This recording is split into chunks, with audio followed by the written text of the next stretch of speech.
Copel e Sanepar estão mais seguras diante do resultado eleitoral, o Brasil segue dividido e a vergonha das eleições. Esses são os temas do vídeo de hoje. Bem-vindo ao canal Top Ações. Deixe o like no vídeo também. Considere se inscrever no canal ativando o sino, que aí você é notificado quando eu faço novos vídeos e não vai perder eles, beleza? E nós já sabíamos, né, que o Requião aí, ele dizia que se ganhasse as eleições ele retiraria os presidentes da Copel e da Sanepar, com diversos discursos políticos, incluindo intervenção nos preços, falando que não era possível, que o Paraná no fim do mês teria que escolher entre pagar conta de água e luz ou levar comida para casa, aquele discurso populista sem vergonha, né? O fato é que o povo não caiu nisso e o Ratinho Júnior foi eleito aí, reeleito, né, governador do Paraná, com quase 70% dos votos. Uma lavada. Eu não confio tanto em pesquisas eleitorais, eu gosto de ver mesmo na prática, mas aqui está o resultado, então agora sigamos aí mais aliviados, né? E eu não estou falando por falar, realmente intervenção nos preços não dá certo. Cada forma que você vai intervir, algum efeito colateral vai existir muito grave, como por exemplo na MP 579 que a Dilma fez lá no passado. Isso aqui diminuiu o preço da energia num primeiro momento, depois faltou oferta, porque óbvio, você está tabelando os preços, no mercado não vai querer ofertar energia.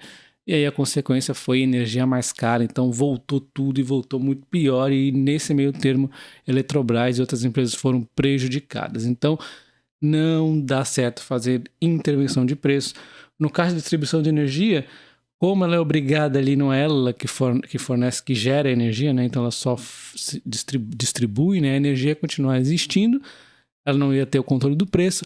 O que acontecia ia ser a perda da qualidade, mais frequências aí de interrupções, duração de interrupção maior, perdas não técnicas, perdas técnicas, e ela iria virar a caminho aí da light, né? Ou seja, mais desperdício, menos eficiência, todo projeto contrário que a Copel vem fazendo, energia, por fim das contas, mais cara também. Não existe mágica, não existe mágica. Tabelamento de preços não funciona. E a escolha entre Copel 11, 6 e 3 sempre muda muito, né, de acordo com o momento. Então, a gente sabe que a 11 e a 6 acabam pagando dividendos maiores, porque a 6 é as preferenciais aí que tem dividendos maiores, e a Copel 11 ela tem um pacotinho de 6 e 3 também acaba tendo dividendos maiores. Então a gente vê aqui um dividendo de 9,5 aqui praticamente na 11 e na 6 igual, né? E 9,17 na 3 um pouquinho menor, mas não tanto quanto deveria, porque ela está mais descontada. A gente vê pelo PVP 0,82, 0,87 e 0,86. Então quando eu comprei a 3 ela estava bem mais descontada, hoje eu mantenho elas, e se eu fosse comprar hoje talvez minha escolha fosse a 6, né? Mas como eu já tenho a 3 também, talvez fosse a 3, né? A questão ruim da 3 é que ela tem liquidez menor, né, ainda, então quem for operar com opções fica praticamente impossível, e a 6 tem mais liquidez, embora ainda é difícil operar com opções. Enfim, é um momento equilibrado, mas eu acho que a 6 aqui seria talvez a melhor escolha, né? A gente vê entre lucros e cotação, a Copel vinha subindo a cotação bastante, porque os lucros vinham subindo bastante, e essa queda aqui, né, no lucro não é justificada, né? Porque nós temos aqui efeitos não recorrentes. Quando a gente olha o EBITDA da empresa, a gente vê que está super tranquilo, passando pela crise hídrica na maior tranquilidade, tá? Então a Copel ela segue muito bem no seu operacional, não tem grandes problemas. Essa queda no lucro foi pontual por aquela questão que eu já expliquei em outros vídeos, né? E aí, falando de cotação, a Copel vinha de anos aí de alta, né? Mas do último ano para cá ela vem com alta bem modesta de 5,5%, o que deixa ela interessante, já que seus resultados continuam bons, mas ela vem nessa alta modesta. Então eu gosto de comprar a Copel, como a maioria das empresas, quando ela dá esse padrãozinho aqui que ela sobe e desce. Então nas descidas é a hora que é mais interessante, né? Naquela comprinha do mês.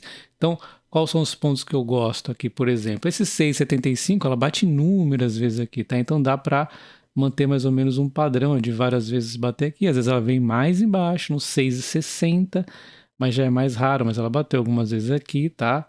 E às vezes aqui no 6,40 já é um pouco mais difícil, né? Mas é um padrãozinho que ela tá.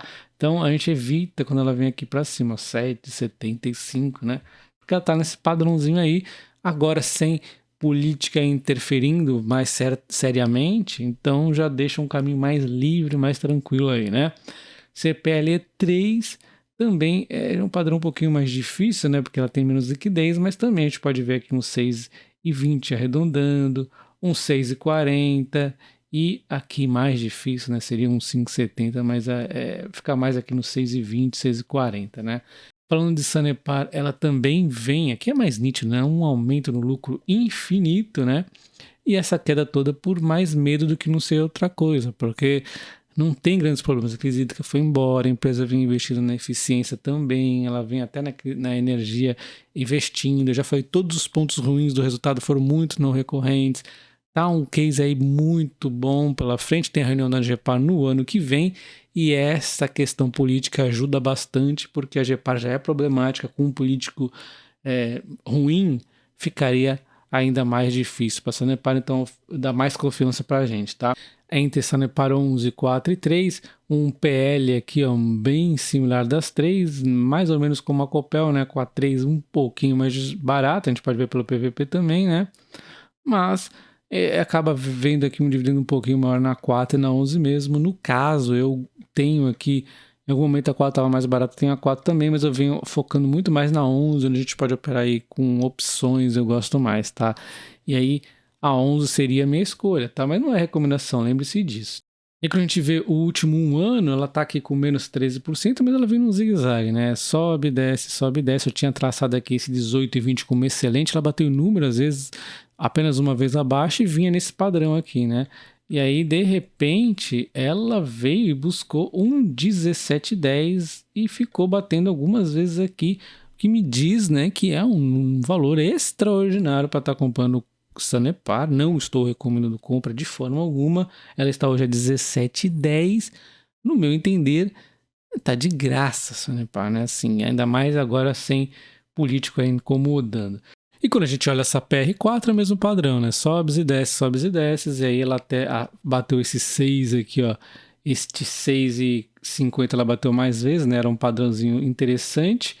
Subiu, ficou lá em cima, veio recuar aqui 3,60, parecia que não voltaria mais para o 3,50 e voltou de novo para o 3,50, ou seja, está excelente nos 3,50, esse é o meu entender aqui, tá? Lembrando que eu não estou recomendando compra. E aí, quando a gente fala da grande vergonha das eleições de 2022, eu não estou falando de um candidato em específico, e sim das pesquisas eleitorais. Eu não estou falando que foi fraude, não, intencional, não, e sim que talvez tenha um modelo muito mal feito. Eu já vou chegar lá, mas o fato é que isso não tira a vergonha que foi isso, né? Foi uma vergonha, isso é um fato. E o mercado, ó, já previa uma disputa mais acirrada. Eles estão falando aqui que não foi surpresa. Realmente eu também esperava segundo turno, né? Eu não me posicionava porque não cabe a mim dizer isso. O fato é que está aqui o mercado agora linchando as pesquisas eleitorais. Foi uma vergonha, isso é fato. E aí o Bolsonaro vem aqui dizer que venceu uma mentira hoje. Não deixa de ser uma verdade. Eu não vou ficar entrando aqui em detalhes se foi intencional ou não. Aí já não vem ao meu caso. O fato é que foi uma vergonha. Isso foi... E, a gente vê que as pesquisas, né, o Datafolha, por exemplo, né, lá, 50% no Lula e 36% o Bolsonaro. E aí quando a gente vem aqui para o governador de São Paulo, também foi uma caca, né? 39% aqui para o Haddad e 31% para o Tarcísio, né? E Rodrigo Garcia, 23%. Então assim, eu não sei como foi no estado de vocês aí, mas no estado meu aqui foi uma vergonha, uma lástima, né? Olha só, o cara falou que o Haddad tinha 39 contra 31. Aí tu vai aqui, deu 42. Ah, meu, não dá, né? 42 contra 35. Eu não sei onde os caras estão fazendo essas pesquisas. A gente vê aqui do presidente também totalmente diferente, né? 48,4 contra 43,22. O Lula ficou na margem do erro, de 2 para baixo, beleza, né? Dependendo da pesquisa, teve pesquisa que falou 51. Agora o Bolsonaro foi totalmente aí. Foi fora da curva, né? Não tem sentido. Mas existe também a probabilidade de não ser intencional, e sim um grande erro, devido ao país estar muito dividido, né? É muito dividido. O Brasil tem dimensões gigantescas, né? É gigante o Brasil, isso é fato, e tem muita população também. Como é que você pode pegar meia dúzia de pessoas e falar que é essa estatística? Você divide aqui, ó, por município, Olha quantos municípios tem aqui. É algo assombroso, né? Então, assim, é muito difícil você fazer algo certo desse jeito entrevistando meia dúzia de gato pingado. Por incrível que pareça, São Paulo, o Lula teve mais votos. Eu não esperava isso, né? Então, assim, é difícil, né? Depende como você pega aqui, vai dar um resultado totalmente diferente. Você pega o estado de São Paulo, ó, já tem aqui, ó, o Bolsonaro ganhou, mas se você pegar a cidade específica, vai dar diferenças. A minha cidade, no caso, ele ganhou, na outra o Lula ganhou. Então, assim, cara, tem que rever esse método aí. Teve muita abstenções. Não duvido que dessas abstenções muitos aí já achavam que estava decidido as eleições, não sei. Então, assim, acho que está em aberto ainda, né? Talvez as pessoas aqui vejam a situação das pesquisas eleitorais e vão. Obviamente, todo mundo consciente vai lá para as eleições e vota, né? Mas tem gente que simplesmente acha que não vai fazer tanta diferença. O fato é que vamos ter o segundo turno aqui. Para governador de São Paulo foi uma vergonha ainda maior, né? Então, independente aí de dizer se foi intencional ou não, o fato é que foi sim uma vergonha. Vergonha, né? O ponto para ficar atento é a questão aqui do resultado do Senado, foi muito dividido aqui entre os partidos, né? Então isso aqui vai trazer uma certa dificuldade para o próximo presidente fazer o que ele bem entender, o que de certa forma é um freio de mão puxado para boas iniciativas, mas também é uma certa proteção para besteiras, né, que um eventual presidente possa fazer. Então, infelizmente, a gente torcer para uma divisão às vezes acaba sendo um pouco melhor, né? Infelizmente. No caso da Câmara dos Deputados, o PT ganhou um pouquinho mais de força com a coligação que ele fez, né? Tem aqui uma certa representação, mas o PL também ficou forte. Mesmo assim, a gente vê bastante partidos aqui dentro, o que também pode trazer aqui uma certa dificuldade para o partido fazer aí o que bem entender, né? Então, em relação à Copa, essa Nepal foi uma confirmação de vitória em relação ao não populismo.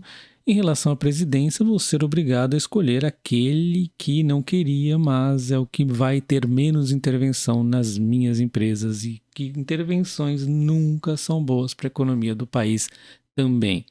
Um abraço e até o próximo. Valeu!